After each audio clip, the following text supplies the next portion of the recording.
Hello दोस्तों, स्वागत है आपका फिर से मेरे चैनल पर। आज मैं यहाँ पे आप लोगों के लिए 2023 की लास्ट 6 मंथ की करंट अफेयर लेके आई हूँ, जिसमें हम जुलाई से लेके दिसंबर की 2023 की यहाँ पे करंट अफेयर को देखने वाले हैं। इसमें मैंने सिर्फ इम्पोर्टेंट ही यहाँ पे क्वेश्चंस लिए हैं। उम्मीद करती हूँ कि प्रश्न आपको पसंद आएंगे और आपकी जो आगामी परीक्षा होने वाली है 2024 में, ये प्रश्न आपको वहाँ कहीं ना कहीं दिखेंगे। तो चलिए शुरू करते हैं। आज का जो हमारा पहला प्रश्न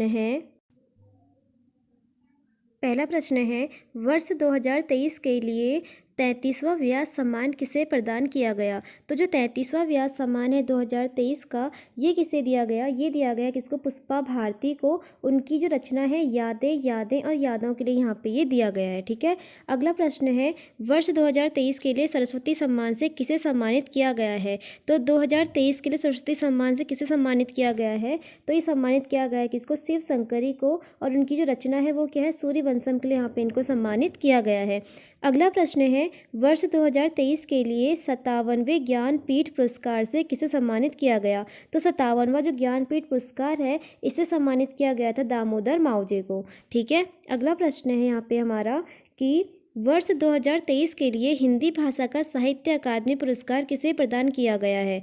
तो हिंदी भाषा के लिए साहित्य अकादमी पुरस्कार दिया गया है, वो दिया गया है किसको? संजीव जी को। ठीक है। उनकी रचना कौन सी है? मुझे पहचानों के लिए। ठीक है।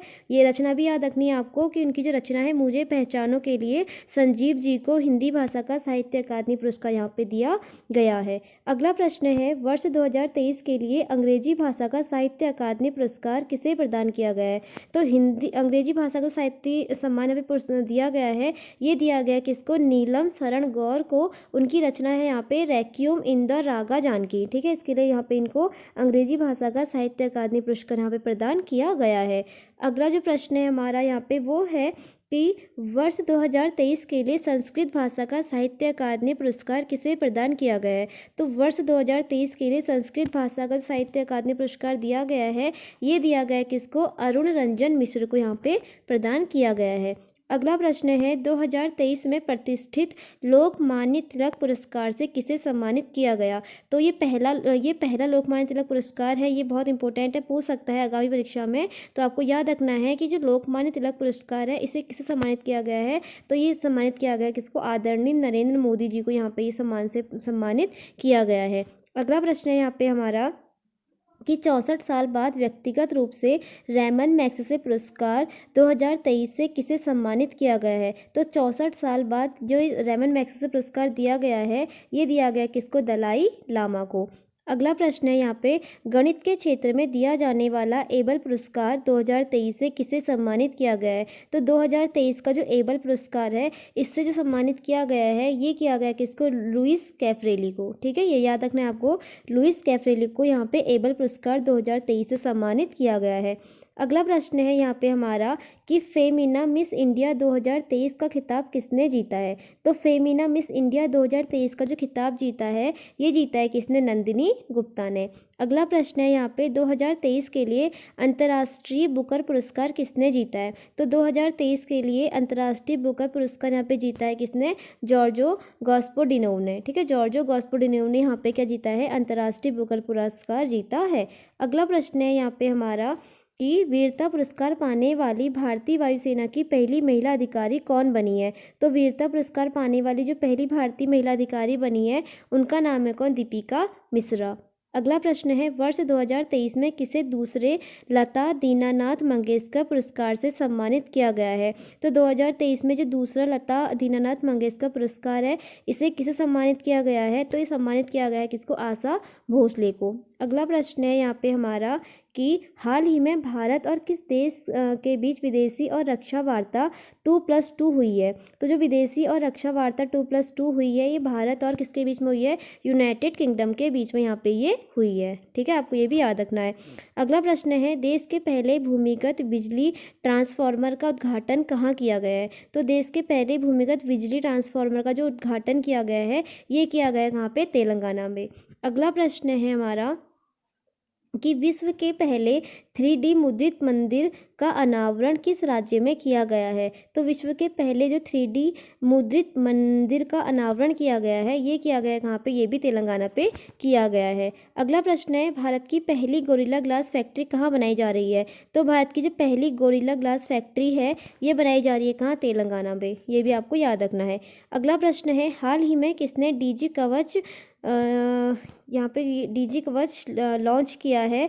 ये किया है किसने, गूगल ने। ठीक है, डीजी कवच किसने लॉन्च किया, यहाँ पे गूगल ने। ये वित्तीय धोखाधड़ी से बचने के लिए यहाँ पे गूगल ने यहाँ पे डीजी कवच नाम का एक ऐप यहाँ पे प्रोग्राम लॉन्च किया है। ठीक है, ये प्रोग्राम है, ये गूगल ने लॉन्च किया है।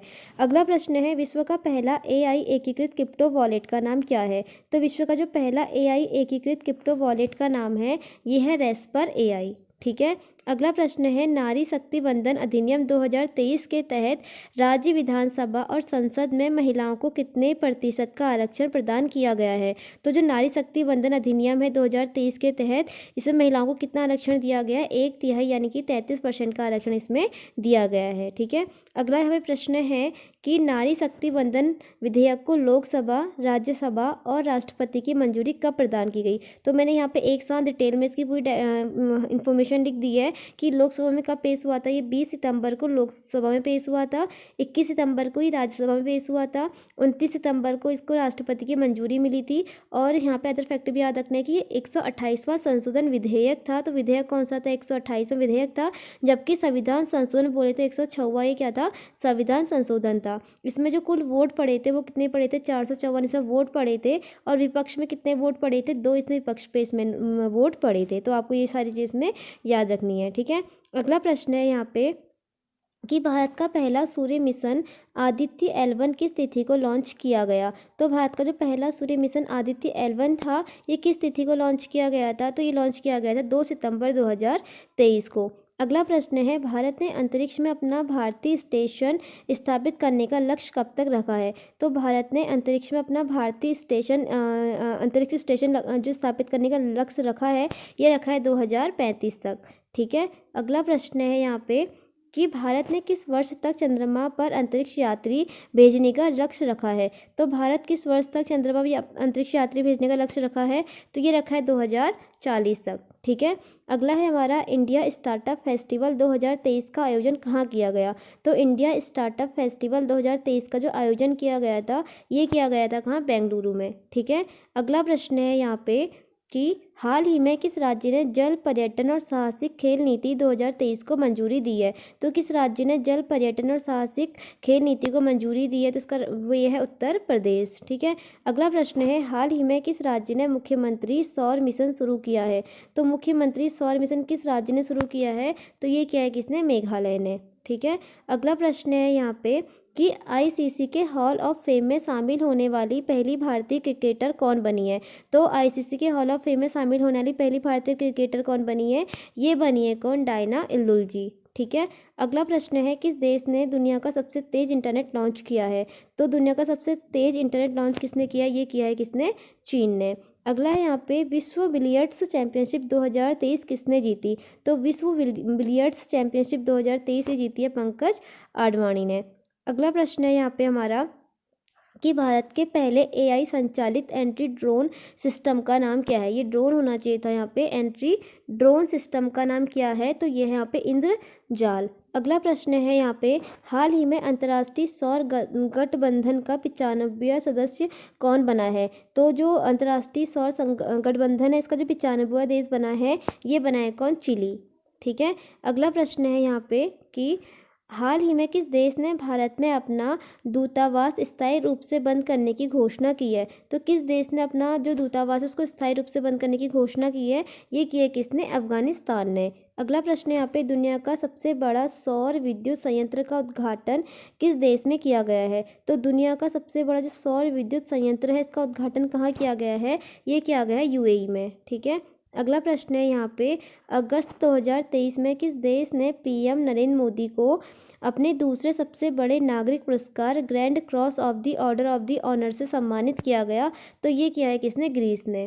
ठीक है, अगला प्रश्न है, 2023 का गांधी शांति पुरस्कार किसे प्रदान किया गया है। तो 2023 का गांधी शांति पुरस्कार ये किसे प्रदान किया गया है, गीता प्रेस को। अगला प्रश्न है, भारत का पहला प्राइवेट रॉकेट का नाम क्या है? तो भारत का जो पहला प्राइवेट रॉकेट है इसका नाम क्या है? विक्रम एस।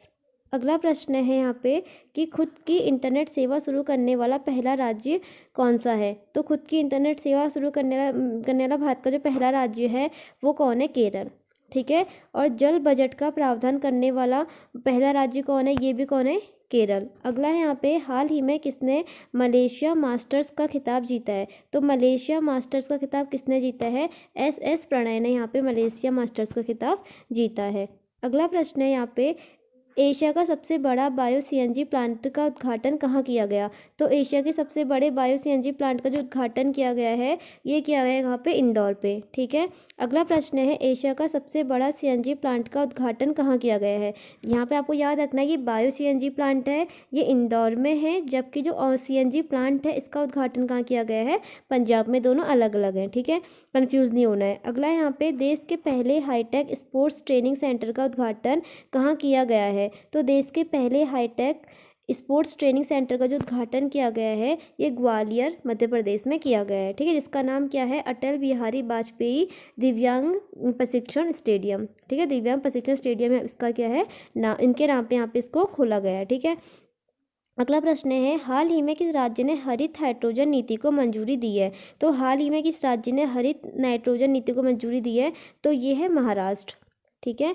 अगला प्रश्न है यहाँ पे, भारत का पहला शुद्ध हरित हाइड्रोजन संयंत्र, ठीक है, कहाँ स्थापित किया जा रहा है? तो भारत का पहला शुद्ध हरित हाइड्रोजन संयंत्र ये स्थापित किया जा रहा है कहाँ? असम में। ठीक है। अगला प्रश्न है यहाँ पे, 2023 का दादा साहेब फाल्के अवार्ड किसे दिया गया है?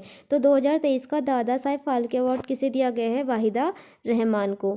अगला प्रश्न है यहाँ पे कि भारतीय अंतर्राष्ट्रीय विज्ञान महोत्सव 2024 का आयोजन कहाँ किया जाएगा? तो भारतीय अंतर्राष्ट्रीय विज्ञान महोत्सव 2024 का जो आयोजन किया जाएगा ये किया जाएगा फरीदाबाद हरियाणा में। ठीक है। अगला प्रश्न है, 16वीं कृषि विज्ञान कांग्रेस का आयोजन कहाँ किया जा रहा है? तो ये किया जा रहा है कहाँ? केरल यानी कोच्चि में किया जा रहा है। तो दोनों मैंने यहाँ पे एक इसलिए लिखे हैं ताकि आपको कन्फ्यूजन ना हो। ये भारतीय अंतर्राष्ट्रीय विज्ञान महोत्सव है और ये कृषि विज्ञान महोत्सव है। ठीक है, दोनों अलग अलग है। अगला है यहाँ पे कि विश्व अंडर 23 कुश्ती चैंपियनशिप में स्वर्ण पदक जीतने वाली पहली भारतीय खिलाड़ी कौन है? तो विश्व अंडर 23 में जो कुश्ती चैंपियनशिप में स्वर्ण पदक जीतने वाली पहली महिला खिलाड़ी हैं वो कौन बनी है? वो बनी है रितिका हुड्डा।